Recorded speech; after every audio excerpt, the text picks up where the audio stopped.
Mayor Vico Soto dismayado sa ginawa ng Senado sa mga diskaya. Yan ang pag-uusapan natin patungkol sa kinabibiliban, hinahangaan at pinakamahusay na punong lungsod sa buong bansa ngayong araw po.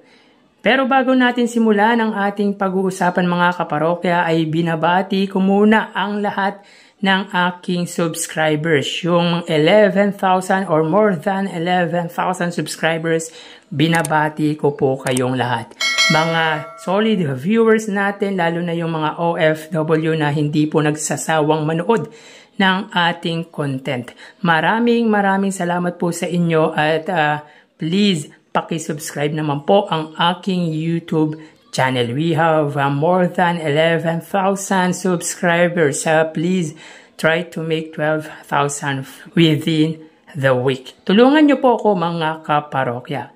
So yun nga mga kaparokya, tila dismayado ang butihing Mayor Vico Soto sa mga pinagsasabi ng Mr. Mind na si Curly Discaya sa hearing kahapon sa Senado kung saan sabi nito ay marami daw inconsistency at half-truth, which is hindi daw katiwa-tiwala ang pinahayag nito. Ayon sa take ni Mayor Vico Soto na pinost nito sa kanyang social media, particular nga po sa kanyang Facebook account. Obviously, there are congressmen, DPWH officials, and contractors who are guilty, but the spouses Discaya are clearly angling to become state witness para di sila makulong. We know they are capable of lying. Just go back to their campaign period videos and posts. Today in the Senate hearing, I noticed many inconsistencies in their statements. Yung pinaka-obvious na lang muna halimbawa ng kasinungalingan.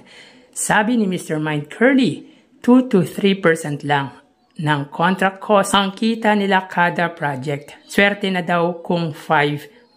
Sa ibang project, lugi pa daw sila. Wow! So tila hindi talaga makapaniwala ang butihing mayor sa sinabi ng Mr. Mind, ika nga, na si Curly Discaya. Taliwas ito sa statement nila sa isang interview kung saan sinabi nilang bilyonaryo sila at nasa 11 digits na daw ang pera nila. Meaning at least 10 billion. Dahil paano ka magiging bilyonaryo na ganon sa 2 to 3% profit. Presidente na mismo ang nakakita sa ghost project nila. Sinong gagawa ng ganong kalaking krimen para sa 2 to 3% na kita?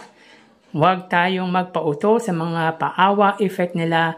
Wala daw silang magawa. The challenge is now how to shift through the half-truth and attempts to mislead us, not only of the spouses Discaya but of everyone involved. May we be vigilant and discerning. Hashtag flood control projects, hashtag DPWH, hashtag corruption kills. Well mga kaparokya, ano sa palagay nyo ang nangyaring hearing kahapon sa Senado kung saan may laglagang nangyayari? Kinanta ang mga nakatransact di umano ng mag-asawa. Even si Congressman Roman Romulo ay hindi pinatawad ng mga ito na kung saan ay humingi daw di umano ang mambabatas ng 30% sa mag-asawang ito. According sa Discaya or kay Curly Discaya ay 25% daw para sa itaas. Maybe kina Speaker at Zaldico at yung 5% daw ay kay Congressman Roman Romulo. Alam niyo mga kaparokya, medyo masakit ito para kay Mayor Vico Soto dahil nadamay ang kaalyado nitong si Congressman Roman Romulo. Knowing naman from the very start na mentor ni Mayor Vico Soto ang mambabatas at papabor ito para sa makakalaban nito sa susunod na pagtakbo nito dahil sa ginawa ng mag-asawang Discaya. Dahil kasiraan po yun mga kaparokya ni Congressman Roman Romulo. Well, mga taga-Pasig na mismo ang nakakaalam niyan. Sila po ang magdidesisyon patungkol nga po diyan. Napaka-effective ng ginawa ng dalawang mag-asawang ito, mga kaparokya. Bakit kanyo? Well, pwedeng iba to ng makakalaban nga ng mga ito ang issue about sa anomalya ng flood control. Talagang pwedeng ikasira ng mga nabanggit na politiko ang patungkol nga po dito. Maybe some of his statements are true but not the whole. Why? Sino ba mas paniniwalaan ko, si Mayor Vico Sotto o yang mag-asawang yan? Siyempre, sa butihing mayor tayo dahil alam niya mga galawan ng mag-asawang Diskaya. Laglagan talaga ang nangyari or ginawa ng mga Diskaya kahapon. Kumbaga, damay-damay na. Anyways, I think there was somebody conducting them. Kung ano lang ang sasabihin ng mag-asawa. Kasi obviously, 2022 lang ang binanggit ng Curly Diskaya sa panahon lang mismo ni Pangulong Bongbong Marcos.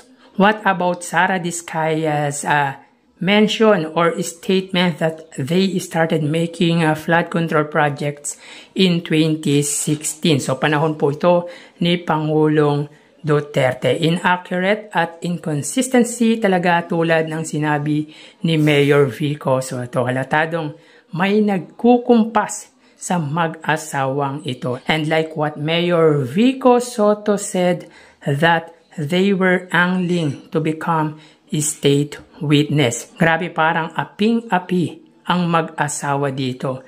Ayon sa pagkakaintindi ko, mga kaparokya, parang lugi or parang sila po ang bida sa kwento ng mga ito. Gusto pa maging star witness, mga kaparokya, para di sila makulong. Nakakadismaya kung iisipin, mga kaparokya, dahil kumulimbat ng bilyong-bilyong piso galing sa kaban ng bayan, tapos gagawing state witness or star witness. Kaya sobrang dismayado si Mayor Vico Sotto at mukhang lokohan lang ang nangyayaring hearing sa Senado. 2 to 3% lang ang kanila pero grabe ang mga naipundar na ari-arian. Partikular nga po, mga kaparokya, ang mga sasakyan nito na milyon ang halaga.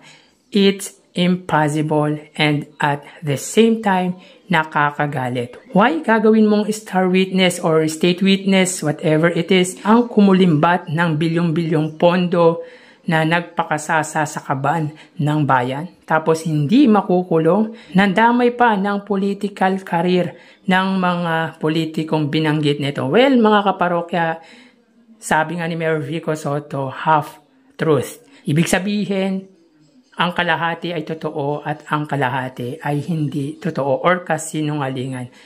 Mga kaparokya, latadong diversionary tactics ang ginawa ng mga Diskaya, which is ang nag-benefit ay yung mga makakalaban or yung mga possible opponent ng mga nabanggit na politiko. Kahina-hinala ang nangyaring hearing kahapon. Nakaka-disappoint at sobrang nakakagalit.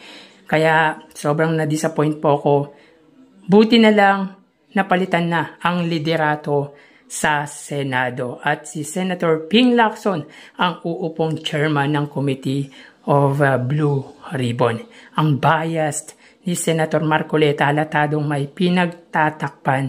Hindi po natin alam kung yung kanyang kaalyado or sino man sa Senado. Hindi kaya siya ang nagkukumpas ng mga ito. Ito'y tanong lamang po, mga kaparokya, kasi obvious yung pagiging scripted ng palabas sa Senado. Naging bida ang mga kontrabida. Isipin mo, nagnakaw sa kaban ng bayan tapos hindi makukulong.